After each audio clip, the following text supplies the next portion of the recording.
셋째 동생이 사제라고 그랬어요. 그죠? 저는 닉네임이 느티나무예요.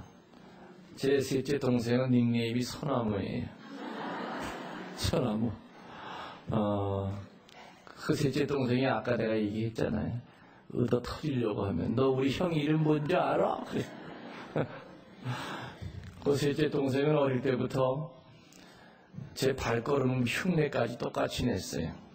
그래서 지금도 목소리는 똑같아요. 똑같아요. 그러니까는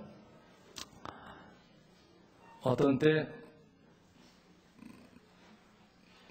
동생이 이제 신학교 들어가기 전에 제가 이제 방학 때 집에 오면은 동생 찾는 전화가 오지 않습니까? 그러면은 내가 셋째인 줄 알고 동생 이름이 대열이야, 대열이. 대열이냐? 그래. 아니, 큰형이다. 그러면 자식아 까불지 말마. 어허, 나 큰형이야. 아쭈, 끝까지 속이려고 그래? 막 큰형이 여기 왜 와 있어? 청주에 계시지? 나 지금 방학 때 온 거야. 이놈 끝까지 속이네. 그래서 내가 도저히, 야, 대열아, 네가 받아라. 안 되겠다. 전화를 끼를 주면은 조금 이상하잖아요. 야, 임마, 조금 아까 큰형이었어? 그러면은, 진짜야. 하여튼, 걷는 거, 말하는 거, 그리고 또, 하느님에게한테 받은 것도 비슷해요. 동생 신부는 수도의 사제로 있다가, 지금은 일본 교구, 일본의 사이타마 교구의 일본 교구 소속으로 아예 이적을 했어요.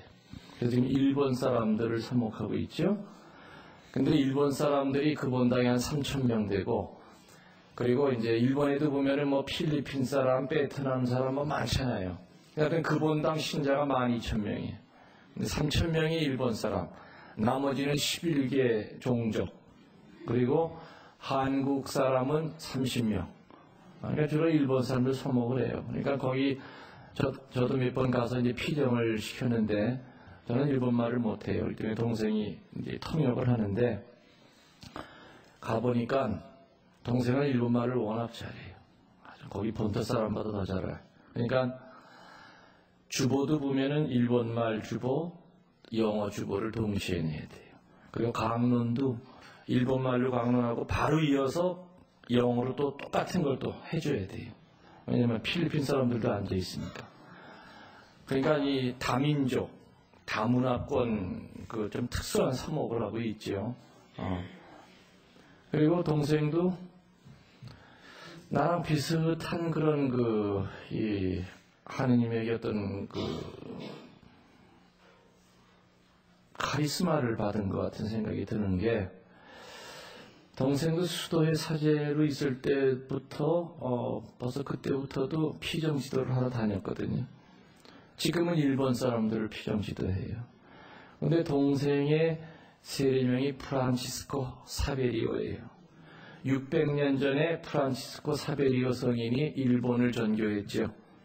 근데 한참 전성기 때가 50만이었는데 지금 600년이 지나도 지금도 50만 명이에요. 그래서 동생이 일본 땅으로 사실 가고 싶어서 간 게 아니에요. 동생은 수도에 있다가 수도에가 맞지 않아서 제가 있는 청주교구로 오고 싶어 했는데 청주는 굉장히 보수적이에요. 그래서 또 한국의 풍토가 수도의 사제가 교구 사제로 옮기기가 되게 힘들어요. 왜냐하면 놀던 물이 다르니까 주교님이 그런 걸 걱정을 해요. 같이 못 어울릴까 봐. 그래서 내 동창 주교님도 안동교구 주교님이 내 동창 주교님이고 대구 주교님도 그렇고. 그래서 몇 군데 연락을 했어도 어렵겠다.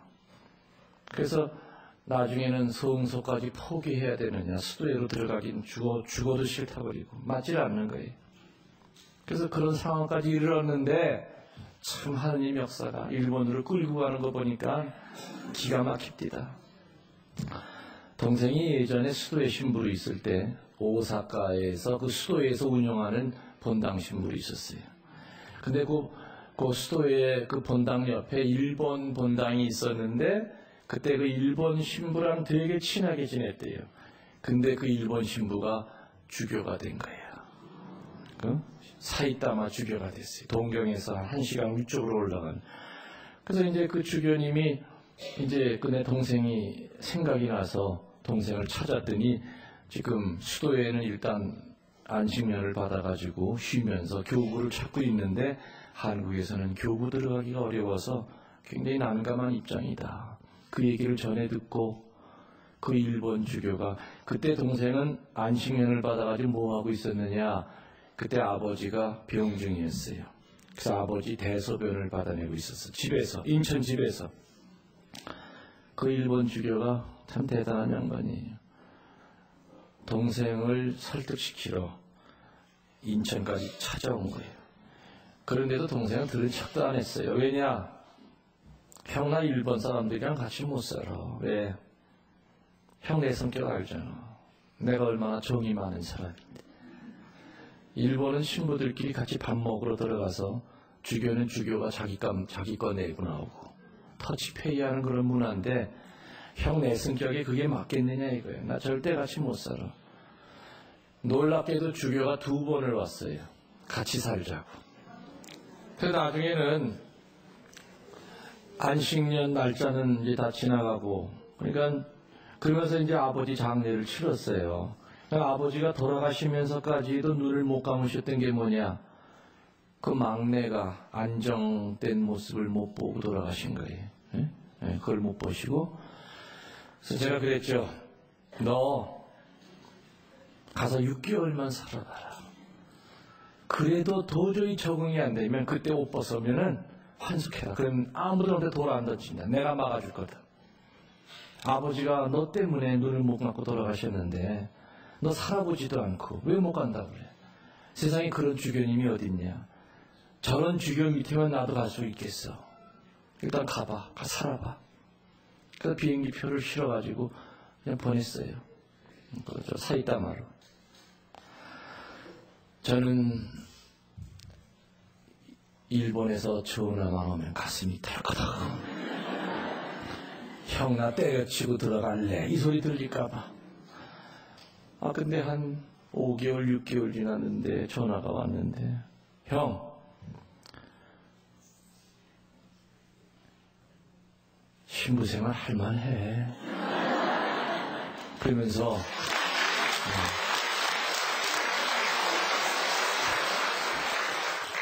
한국적인 사목이 일본 사람들에 맥혀 들어간대요. 그 동생들 좀 카리스마가 있어요. 그게 확 밀고 나가는 스타일이에요. 좀 비슷해요. 일본 신부님들은 일본 사람들 자체가 그러듯이 그냥 하이 이런 스타일이야. 신자들한테도 이렇게 뭐 확 잡아주질 못하는 거죠. 근데 동생은 일본말도 워낙 유창하고 그리고 강론을 또 일본말로 잘하고 그러면서 아주 그 기초부터 가르쳐 나가니까 이 맥혀 들어가는 거서 냉담자들이 몰려오기 시작하는 거예요. 일본 냉담자들이. 그래서 내가 지난번에는 11월 달부터 지금까지 뭘 하고 있느냐 동생이 하루에 6시간씩 가정방문한 일본 최초로 처음 있는 가정방문이래요. 일본은 가정방문 이런 게 없대요. 가정방문해가지고 뭐 하는 줄 아세요? 뭐 하냐 그랬더니 왜 1시간씩 뭐 하느라고 1시간씩 6집밖에 못 머무르냐? 6집밖에 못 던데 1시간씩 뭐 하냐? 그랬더니 일본은 천주교 교우집이라 하더라도 집집마다 다 신사가 있대요. 귀신 섬기는 거 있죠? 그러니까 미사하러 나가기 전에 종 띵 치고 귀신 부르고 나가고 또 미사가 성체 모시고 들어와서도 또 숯바닥 치고 또 귀신 잡고 또 들어가고. 그게 컬처예요. 문화예요. 그 동생이 가서 1시간 동안 뭘 하냐? 일본 사람들은 죽었다 해도 손을 못 대요. 겁이 나서. 그거 뜯어내는 거예요. 그래서 설명해 주면서 어차피 당신이 천주교 신자가 됐으니까 천주님은 당신이 믿고 있는 여러 가지 고무신서부터 오만 잡신 가운데 그 중에 하나만 덧붙여진 그런 신이 아니라 유일신이다. 유일신을 믿으려면 이거 신사, 당신은 손 못 댈 테니까 사제가 띄워주러 왔다. 그래서 그거 하나하나 다 띄워내는 게 그게 1시간이 걸린다는 거예요. 그러면서 성수 다 뿌려주고 거기서 가족 기도해주고 지금 그 일을 600년 만에 처음으로 한국 사제가, 더군다나 프란치스코 사베리오 본명을 가진 그 사제가 간 거예요. 그래서 저는 네 주보 성인이 너를 불렀구나. 너를 불러서 그렇게 가기 싫어하던 거를 이런 역사. 근데 지금 1년 정도 피정이 밀려있다는 거예요. 일본 사람들 사이에. 일본 사람들. 그래서 그래. 우리 형제가 하나는 한국에서 하나는 일본에서. 아무튼 근데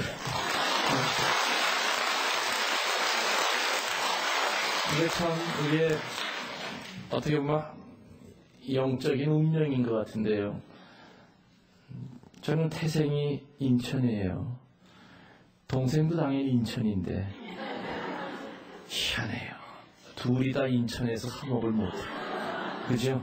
나는 충청북도에서 살고 있고 동생도 일본에 가 있어요. 그러니까 지금 인천 주교님 전에 인천 나주교님이라고 미국 주교님 계셨어요. 우리 아버님은 인천에서 그 평신도 회장도 하셨고 유명해요, 우리 아버지도. 그러니까 나주교님이랑 나이가 동갑 같은 호랭이띠. 나주교님이 맨날 우리 아버지 보러 김 회장님 이 주교 미워합니까? 그런데요. 웃으면서. 왜 아들 둘 다 딴 데를 보냈어요?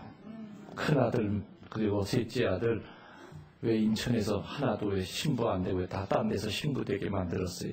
그 우리 아버지가 한 게 아니거든요. 그렇게 됐어요, 저절로. 인천이 싫어서 떠난 것도 아니었고. 그러니까 저는 충청북도랑은 아무 관계도 없는데 지금 70년대 초에 고향 떠나가지고 아직까지 살고 있으니 인천에서 사는 날짜보다 지금 충북이 사는 게 더 많잖아요. 그러니까는 말투도 보면은 그런겨 안 그런겨.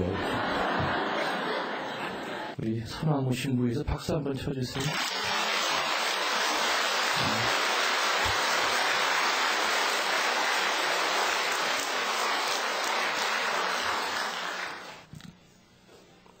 어떤 얘기까지 하다가 끝이 났냐면은 기억하십니까?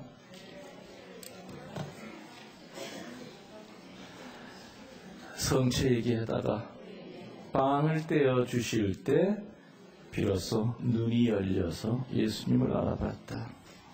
그래서 성체 영화할 때 우리는 다른 긴 말 필요 없다. 주님 자비를 베풀어 주십시오. 그리고 자리에 들어가서는 치유 기도해라. 영적 치유, 육적인 치유, 예수님의 손을 가지고 치유 기도하라 그랬어요. 그리고 우리들이 미사 드릴 때는 성체를 지키기 위해서 천사들이 날라대 축성이 된다고 하는 걸 여러분들이 미사 때마다 눈에 보이진 않아도 분명히 그런 놀라운 일이 성체 성령 축성할 때 벌어지고 있으니 그런 마음으로 미사를 한다면 얼마나 마음이 더 경건해지고 뜨거워지겠는가. 지금 내 눈에는 보이지 않아도 지금 천사가 성체 주위를 날아다니면서 지키고 있구나. 신부님 뒤에는 지금 성모님이 팔을 벌려서 당신의 아들을 끌어안고 있구나. 그 상상을 하면서 우리들이 미사를 봉헌해야 되지 않겠는가. 두 제자 역시 말씀 체험하고 예수님 체험한 다음에 그 밤중에 맨니길을 다시 돌아간 거예요. 맨니길이라고 해서 예루살렘에서 30리길을 달도 없고 달 없는 건 내가 확인 안 해봤기 때문에 몰라. 가로등도 없고 캄캄한 그 길을 그 30리길을 쉬지도 않고 그 다음날 자고서는 그 다음날 간 것도 아니고 그날 저녁에 그냥 바로 예수님 눈앞에서 사라지자마자 바로 그냥 달려갔어요. 달려간 목적이 뭡니까? 주님 분명히 부활하셨습니다 하는 것을 알리려고 한 거죠. 성서에 보면은요, 그날 엠마오로 가면서 예수님한테 뭐라고 표현하냐면은 이런 일이 있었다고 합디다. 그러했다덥디다. 발음이 잘 안 되네.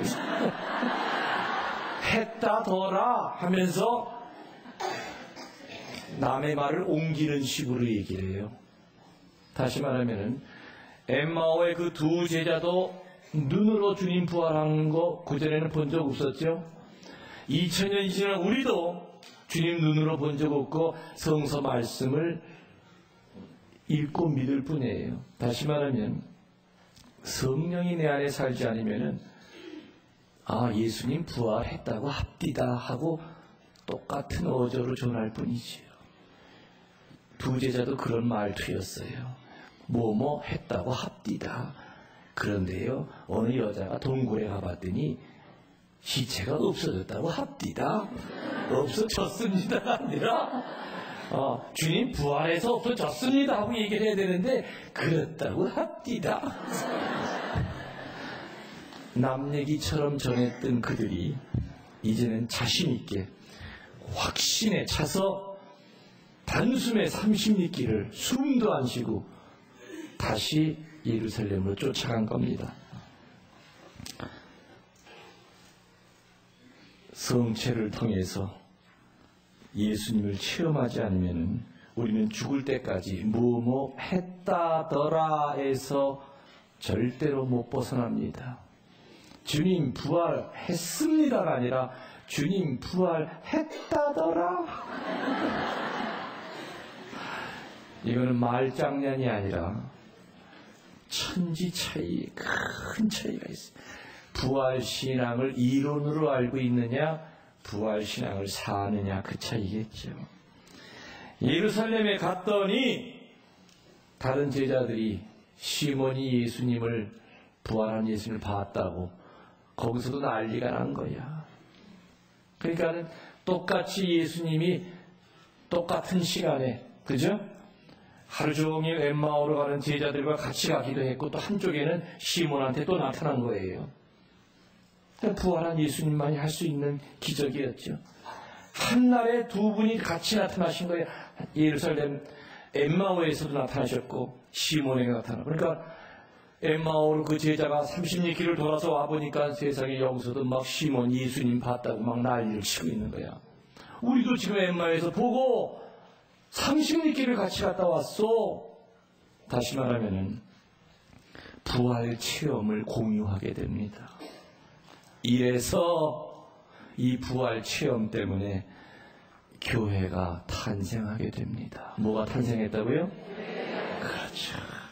부활 체험 때문에. 그래서 초대 그리스도교는 부활에 대한 체험을 바탕으로 시작이 된 겁니다. 그래서 부활에 대한 체험을 계승시킨 교회 공동체는 살아남았습니다. 부활을 체험한 공동체는 본당 공동체이든 구역 공동체이든 액션 공동체이든 가정 공동체이든 개인 자신이든 부활을 체험한 공동체는 성화가 되고 반드시 부활 체험한 공동체는 그 특징이 반드시 있습니다. 첫 번째 특징은 뭐냐? 말씀으로 사는 공동체로 변합니다. 예수님의 부활을 체험했던 초대 신자들은 사도행전 2장 42절에 나오는 대로 사도들의 가르침을 듣고 서로 도와주며 빵을 나누어 먹고 기도하는 일에 전념하였다. 사도행전 4장 31절에 나오는 말씀대로 성령으로 가득 차서 하느님의 말씀을 담대하게 전하게 되었다. 다시 말하면 신앙 공동체는 부활 체험을 체험했던 신앙 공동체는 말씀을 듣고 전하는 일을 특별한 일로 하는 것이 아니라 늘 유주얼한 일상적으로 행하는 가운데 그 공동체를 성장시켰어요. 우리가 조금 전에 긴 시간 동안 묵상했던 엠마오로 가는 제자들이 길에서 그분이 우리에게 말씀하실 때나 성서를 설명해 주실 때 우리가 얼마나 뜨거운 감동을 느꼈던가, 이런 감동을 초대교회 신자들은 느끼면서 말씀에 대한 체험을 나누면서 살았다는 겁니다. 사도행전 4장 32절에 초대교회 신자들이 한 마음, 한 뜻이 돼서 살 수 있었던 그 힘은 바로 무슨 체험에서 나왔다고요? 말씀 체험에서 온 것이었다. 이 말씀 체험은 자동적으로 선교로 이어집니다. 그래서 부활신앙으로 사는 참된 공동체를 이루기 위해서는 우선 하나님의 말씀을 듣고 묵상하고 나누는 가운데 그 말씀대로 살아가는 영적 훈련을 거듭해야 됩니다. 그래서 우리는 거듭거듭 강조하는 거지만은 미사 때 성서책을 들고 와야 됩니다. 그리고 말씀을 듣는 피정이라든지 강의가 있을 때도 역시 성서책을 들고 와서 사제가 몇 장 몇 절 하면은 그 자리에서 찾아서 형광펜으로 줄을 긋고 그 말씀을 요약한 것을 깨알처럼 적어야 됩니다. 여기 있는 이 성서책, 저희 아버지가 저 어렸을 때 주신 성서책이라는 거 아까 들으셨죠? 여기도 보면은 깨알처럼 적혀져 있어요. 신학생 때부터 내가 공부했던 거가. 이렇게 적어놓은 거는 절대 잃어버리질 않습니다. 몇 년이 지나도 이거를 다시 보면은 그때 미국의 유명한 신부님이 와서 이 귀절을 이렇게 해석해 주셨구나. 그대로 그 상상이 30년이 넘어간 세월이었지만은 지금도 이 귀절을 읽어보면은 그때 감동이 살아나요. 그러나 노트에 적어도 자기가 잘 보관해서 관리를 잘하면 되지만은 성서에 적는 것보다는 그 감동이 덜하지 않겠는가. 그래서 미사 때 성서책을 들고 오십시오. 그리고 본당에서 성서 공부할 수 있는 기회가 주어진다면은 열일 제쳐놓고 성서 공부 시작하십시오. 바빠서 못하면은 통신 성서 공부도 얼마든지 할 수 있지요. 마음만 먹으면 통신 성서 공부할 수 있습니다. 구약편, 신약편 얼마든지 뛸 수 있습니다. 1년 얼마나 빨리 지나갑니까? 1년 동안 그래도 내가 성서를 그래도 공부했다고 하면 그래도 그게 남는 거지만 우리 1년 뒤돌아보면 한 거 아무것도 없이 허송세월 보낸 1년이 얼마나 많았습니까? 여러분의 인생 가운데서. 이제라도 늦지 않았어요. 성서 공부 체계적으로 하세요. 오늘 겨우 집에 갔더니 식탁 위에다가 아버지가 매주 성서 한 구절씩을 새롭게 붙여놔요. 아버지가 직접 붓글씨를 써가지고 화장실에도 그걸 붙여놔요. 앞에 하는 자리에다가. 아이들 방에다가도 그 성서 귀절을 코팅해서 붙여놔요. 그리고 일주일 동안 읽은 거는 그대로 버리지 않고 그걸 그대로 다 코팅해서 전부 다 이렇게 철을 해놔요. 그리고 아이들 책갈피에 그걸 끼워줘요. 존경이 됩니다. 그 집 아이들은 주일 빠지는 거 상상도 못해요. 매루 성당을 내보내는 것이 아니라 그 집 아이들한테 내가 물었어요. 너 성서 귀절 몇 개나 외느냐? 초등학교 2학년짜리가 10개 이상을 외우고 있어요. 솔직히 여기 여러분들 성서 귀절 5개 이상 정확히 장절 외는 사람 몇 사람이나 됩니까? 글쎄, 나는 포도나무여 너희는 가지다. 그게 어디서 듣긴 들은 건데 요한복음에 있나 루카복음에 있나? 불확실한 건 내게 아니에요. 내게 아니에요. 자식들한테 신앙교육은 성당 나가라 소리 지른다고 되는 게 아니지요. 아버지가 정성을 다해서 매주 붓글씨 쓰면서 방마다 붙여놓는 그거를 보고 자식들은 감동을 받아요. 그 자식이 나중에 커서 장가를 가면은 아버지한테 받은 그 신앙유산을 그대로 자기 자식들한테 할 거예요. 기도하지 않는 부모 밑에 어찌 기도하는 자식이 나올 수 있으며, 희생하지 않는 부모 밑에 어찌 희생하는 자식을 기대할 수 있겠으며, 성서를 읽지 않는 그 부모 밑에서 어떻게 그 자식이 성서를 가까이 할 수 있겠는가? 부활한 신앙 공동체는 말씀 공동체다. 말씀 공동체. 말씀 체험에서 가족들이 같이 말씀을 가지고 일주일 동안을 살면은 그 가족은 깨질 수가 없어요. 아이들이 빗나갈 수가 없어요. 서로가 서로에게 영적 책임을 지고 있기 때문에 아이들은 아이들대로 우리 부모님 마음 아프게 하면 안 되지.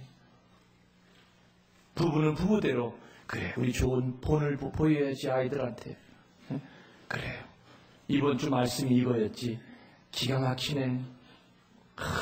오늘 있었던 일, 이 말씀이 없었으면 내가 아마 성질 부리고 다 판을 깼을 거야. 오늘 그 말씀 가지고 내가 극복할 수 있었다. 부활을 체험한 공동체의 두 번째 특징은 나눔 공동체였습니다. 사도행전 2장 45절에 초대교회 신자들이 어떻게 살았는지가 나옵니다. 모든 것을 공동 소유로 내놓고 재산과 물건을 팔아서 모든 사람에게 필요한 만큼 나누어 주었다. 사도행전 4장 32절에 아무도 자기 소유를 자기 것이라 하지 않고 공동으로 사용하였다. 사도행전 4장 34절에 그래서 그들 가운데 가난한 사람이 한 사람도 없었다. 이처럼 초대교회 신자들은 형제적 사랑이라고 하는 것은 영적인 나눔만이 아니라 기도를 주고받는 것만이 아니라 실질적으로 물질적인 나눔까지 동반해야 한다는 것을 삶으로 보여주었죠. 우리 한국 초대교회 신자들끼리 모여서 교촌을 이루었죠. 보릿고개가 되면은 외인촌에서는 굶어 죽어가는 사람이 속출했어도 천주교 신자들은 늘 나누면서 살았기 때문에 빵의 기적을 이루었고 남은 음식은 일반 외인집 집에다 갖다 줘서 외인들 그리스도인들이 추구하면서 갈망해야 되는 사랑은 이상적이고 추상적인 사랑이 아니라 구체적이어야 됩니다. 주변에 가난한 사람이 있으면 실제로 도움을 줄 수 있는 방법을 강구해야 됩니다. 우리 옆집에 누가 병들어 죽어가요. 그러면 그 병든 사람을 위해서 묵주를 들고 주님, 성모님, 저 사람 너무 불쌍해요. 저 사람 좀 어떻게 좀 치유시켜 주세요. 거기도 한참 하고 있는데 뒤에서 귀퉁뱅이가 한 대 타 날라와. 그러니까 성모님이 귀퉁뱅이 한 대 가기니까 야 이놈아, 너 뭐라고 기도했어? 저 사람 좀 병 좀 낫게 해달라고? 너 이번 휴가 때 쓰려고 꼬부쳐놓은 돈 100만 원 있잖아. 그거 빨리 찾아가지고 저 사람 빨리 응급실에 입원시켜. 나는 너를 도구로 해서 저 사람을 살리려고 계획하고 있는데 너는 네 거는 땡전 한 푼도 안 내놓고 나한테 기도만 하면은 뭐가 될 줄 아냐? 옆집에 누가 배가 고파 굶어 죽어 가요. 아우 예수님 저 사람 배고파 죽겠대요. 또 조금 있더니 그냥 귀퉁뱅이가 돼. 보니까 그냥 예수님이 그냥 귀퉁뱅이를 내가 야 이놈아 저 사람 배고파 죽는다고? 너 지금 쌀밥 먹으려고는 밥 안 쳐놨잖아. 밥 되면 저 사람 와서 먹여. 무슨 얘기인지 알아들으셨죠? 실제로 내가 도움을 줄 수 있는 방법을 구체적으로 강구해야 돼요. 그리고 함께 해결해 나가는 것이 그것이 사랑이지요. 그 유명한 야고보서 2장 26절 말씀 행동 없는 믿음은 죽은 믿음이다.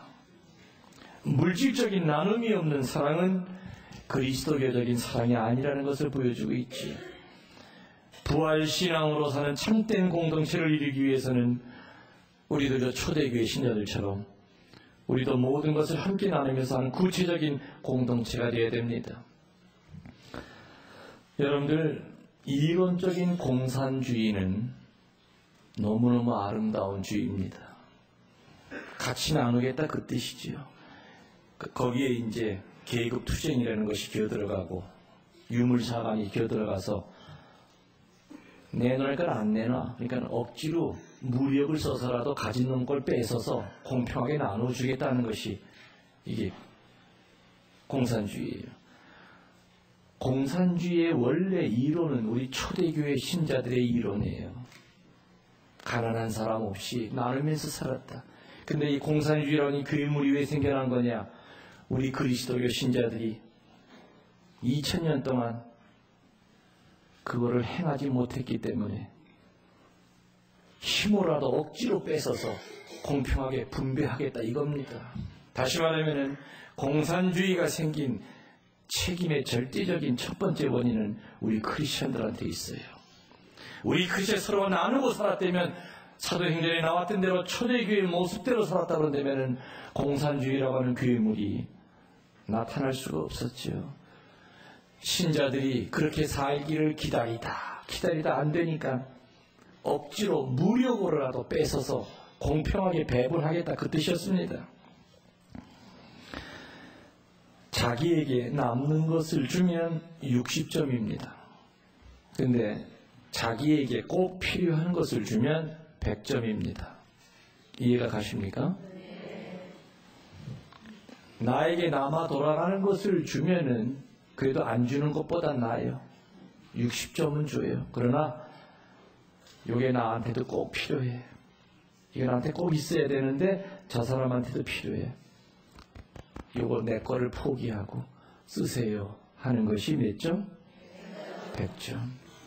이게 바로 크리스찬의 물질적인 나눔의 원칙이에요. 우리들은 흔히 남아 돌아가는 거, 볼펜이 2자루야. 1자루 별로 안 쓰니까 이거 갖다 쓰시오. 이건 50점 이차라는 뜻이에요. 60점밖에 안 된다 그 뜻이에요. 많이 올라가도. 그러나 나도 볼펜이 1자루, 이것도 이게 없으면 당장 나도 불편해요. 근데 저 사람은 더 필요로 해. 내 걸 포기하고 주는 것이 바로 100점짜리 나눔이다 그 뜻입니다. 세 번째로 부활신앙을 사는 부활 공동체는 친교의 공동체입니다. 무슨 공동체예요? 친교.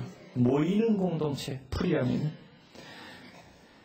사도행전 2장 46절에 보면은 한 마음이 되어 날마다 열심히 성전에 모였으며 집집마다 돌아가며 빵을 나누고 순수한 마음으로 기쁘게 음식을 함께 먹으며 하느님을 찬양하였다.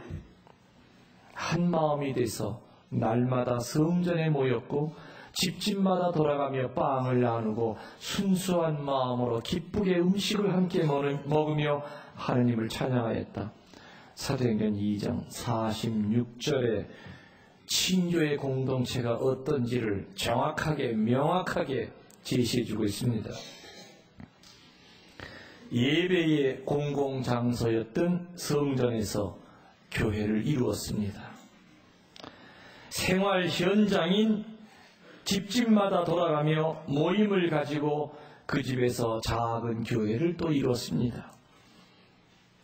단 2-3사람이라도 내 이름으로 모이는 곳에 내가 함께 있겠노라 하신 그 주님의 말씀을 눈꽃만큼도 의심치 않고 믿었고, 바로 그렇게 주님의 이름으로 2-3이 모인 바로 그곳에서 교회가 시작된다고 확신을 했기 때문에 모이면은 음식을 함께 나누고 깊은 형제를 다졌고, 특별히 빵을 나누는 예식을 통해서 부활하신 예수님이 함께 하심을 초대교회 신자들은 체험했던 겁니다. 초대교회 신자들처럼 우리가 성당에 모이거나 아니면 우리가 속한 구역, 반모임, 각종 신심단체에 참석할 때 우리도 역시 하나님의 말씀을 묵상하며 나누는 가운데 부활하신 주님을 만나도록 기도해야 되지 않겠는가? 교우들끼리 모여 앉기만 하면 남을 험담하거나 교회를 비판하는 모임이 아니라 교회를 위해서 기도하고 냉담 교우나 고통 중에 있는 교우를 위해서 기도해주는 그런 모임이 되어야 되지 않겠는가? 지금 말씀드린 부활신앙을 사는 3가지의 공동체는 첫 번째가 말씀 공동체, 2번째가 나눔 공동체, 3번째가 친교의 공동체. 이렇게 3가지의 부활신앙을 사는 모습을 보고 의인들이 어떻게 했느냐? 사도행전 2장 47절에 이런 말이 나옵니다. 모든 사람이 그들이 누구예요? 우리 천주교 신자들.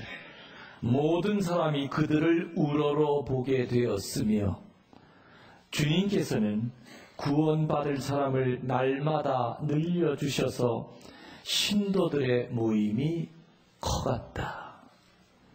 사도행전 2장 47절에 나오죠. 이방인들이 말씀으로 살고 나눔으로 살고 친교로 살아가는 천주교 신자들을 바라보면서 그들을 우러러봤고, 그러면서 자동적으로 천주교 신자, 천주교에 입교하는 신자들이 날마다 늘어나더라. 그래서 오늘날 세계 인구의 3분의 1 이상이 그리스도를 믿는 기적이 일어난 겁니다. 서로 용서해야 되고, 진심으로 뉘우치고, 회개하고 보석하고, 말씀으로 성장되고, 나눔으로 평화를 얻고, 모여서 주님께 찬미할 때 그게 바로 부활한 신앙 공동체의 모습이 아니겠는가. 그러면 부활한 신앙 공동체를 잡아주었던 접착제 같은, 끈끈이 같은 그런 기도가 2개가 있었습니다. 첫 번째는 주님의 기도였고, 2번째는 로사리오, 묵주기도였어요. 초대교회 신자들이 우리 이거 놓치면 안 된다 하면서 묵상하며 살았던 기도가 주님의 기도고, 2번째가 무슨 기도? 로사리오 기도, 묵주기도예요. 묵주기도는 마태복음 6장 9절에 나오지요. 제자들이 물었습니다. 저희들은 어떻게 기도해야 됩니까? 했을 때 예수님의 입에서 신성의 기도를 가르쳐 줍니다. 그래서 주님의 기도는 수많은 영성 신학자들의 그리고 문학가들의 잉크를 흘리게 했던 기도입니다. 인간이 아닌 하느님이 만드신 기도입니다. 어떤 성인은 이 기도 하나만을 가지고 한평생 묵상했는데도 단 한마디밖에 묵상 못하고 세상을 떠난 기도입니다. 하늘에 이 한마디 가지고 한평생을 묵상했던 성인들도 있고, 어떤 성인은 우리 아버지 하면서 한평생을 아버지만 찾으면서 묵상하다가 세상을 떠난 성인들도 있었죠. 때로는 너무나 흔하게 쓰기 때문에 주님의 기도 불감증이 걸려있는 사람들도 있는, 너무나 자주 쓰는 기도이기 때문에 귀한 줄도 모르는 기도, 아무런 감동을 못 받는 기도로 변질된 기도도 역시 주님의 기도가 아니겠는가. 저는 미사를 드릴 때, 딴 데 피정 가서 미사 드릴 때, 아니면 딴 본당 가서 미사 드릴 때 참 분심이 드는 게, 왜 그렇게 신자들 기도가 빨라요? 미사 경문 주님께서 여러분과 함께, 여러분 뭐라고 해요? 여러분들이 하는 부분이 있죠. 세상에 따라갈 재간이 없어. 주님의 기도할 때 보면 숨도 안 쉬어. 나 저 인간들 저러다 또 숨 넘어가는 거 아닌가? 그래서 어떤 제가 일부러 늦춰요. 하늘에 계신 우리 아버지, 이 사람들은 벌써 2줄 나갔다가도 내가 안 나가니까. 주님의 기도는 그렇게 하는 게 아니에요. 미사 경문 응송을 할 때는 번개불에 콩고 먹듯이 그렇게 하는 게 아니에요. 물론 어떤 신부님들도 보면 정말 정신없이 빨라요. 내가 오늘 본당 갔더니 피정 끝나고 주임 신부님 어디 가셔서 보호자 신부님이랑 같이 미사를 드리는데, 신부된 지 보니까 2년도 안 된 젊은 신부인데, 세상에 이건 미사 경문이, 이야, 정말 성경이 아니, 저렇게 새파란 신부가 신부된 지 2년도 안 됐는데 저렇게 미사를 빨리 드리니 저 나중에 어떡하려고 그러나. 그래서 그 본당 신부가 나 동창 신부에, 그래서 나중에 전화했어요. 너 네 보호자 제대로 가르쳐라. 어디 그게, 그러니까 신녀들도 따라가느라고 바쁜 거예요. 사제는 미사 경문을 읽을 때 그 한마디 한마디에 성령이 함께 하심을 느끼면서 정성을 다해서 드려야 돼요. 빠르게 하고 조금 느리게 하고 5분 차이죠. 왜 이렇게 빨리 합니까? 특히 주님의 기도할 때는 정말 번갯불에 콩고 먹듯이 해요. 그냥 하늘에 계신 우리 막 천천히 하세요. 미사 경문도 천천히 응송하세요. 모든 게 다 천천히 해야 돼요.